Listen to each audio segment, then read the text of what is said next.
Худалдаа хөгжлийн банк хагасжил тутам таймаг бүрээс нэг супер азтан шалгаруулж гадаад улсаар аялах хэрхээр шагнадаг. Тэгвэл энэ удаад 2025 оны сүүлийн аялалтай хадгаламж аянд оролцож шалгарсан 7 аймгийн супер 8 азтан Бээжингийн аялалтаа гарлаа. Худалдаа хөгжлийн банк 2025 онд орон нутгийн салбар болох Дорноговь, Эрдэнэт, Баянгор, Дархан, Дорнод, Сэлэнг, Өмнө Говь аймгийн харилцагчдаасаа сар бүр азтан тодорхойлжээ. 2025 оны турш орон нутгийн салбаруудын харилцагчдаасаа сар бүр 10 азтан шалгаруулж мөнгө урамшуулал олгосон байна.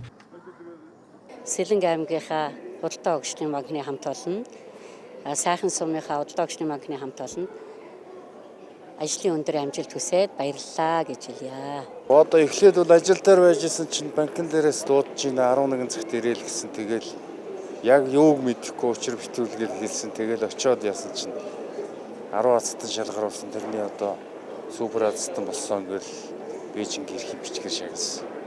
Тэгэл одоо их л баярлсан. Банкны одоо азтан болж одоо анх удаа үзлээ. Ер нь их сайхан байд юм байна. За тий анх азтан болоод яг мэдээж тийм ээ энэ сайхан одоо хүмүүсийг ингээд энэ одоо олон улсын аялалд явуулж байгаад нь бол мэдээж талархаж байна. Олон одоо хүмүүсийг аялуулж тийм ээ одоо сайхан дорсомж бүтээлгэж амьдралд нас жаргал бэлгэлээрээ гэж л хүсье өрөөж байна да. 2026 онд худалдаа хөгжлийн банкны хоримтлалтай Монгол аян орон нутгийн 8 аймгаар үргэлжлэн явагдана. Иймээс хугацаатай хадгаламж нээсэн нэмэгдүүлсэн 100 мянган төгрөг тутамдаа урамшууллын нэг эрх авч супер урамшууллын эзэн болж гадаад улсад аялах боломжтой байна.